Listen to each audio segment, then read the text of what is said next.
En peu de temps, il a fait des propositions concrètes qui restent à être formalisées, puisque nous n'avons aucun formulaire concernant donc ces mesures prises aujourd'hui.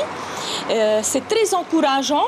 Nous avons fermé la boutique depuis vendredi dernier et je suis pour l'instant en train de voir avec le personnel pour les mettre en congé pour terminer le mois de mars.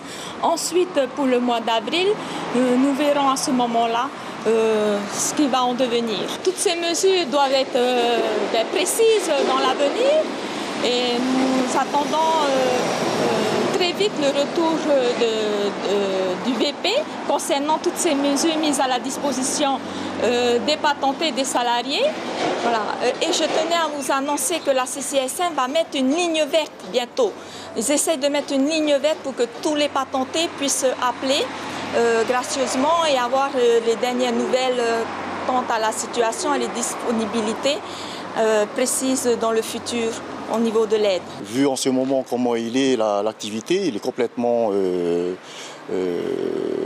point mort. Je me pose des questions, est-ce que vraiment on doit ouvrir? Et en même temps aussi, je me pose aussi la question. Il me semble que j'ai entendu que tous ceux qui ouvrent n'ont pas droit au bénéfice de ces 100 000 francs. Voilà, donc je me pose la question, j'aimerais bien qu'on éclaircisse à ce niveau-là.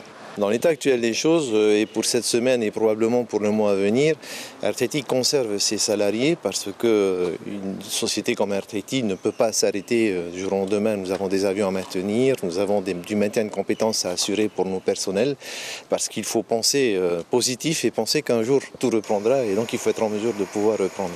Donc le personnel de RTT continue d'être mobilisé. Les agents de comptoir. Absolument. Et puis nous pouvons aussi être confrontés à des lancements de vols demandé par le pays ou l'État, donc il faut là aussi être en mesure de répondre à ces besoins.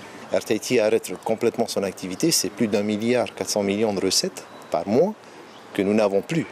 Donc se pose à un moment donné la question même de la survie de la compagnie. Ça ne peut pas durer éternellement.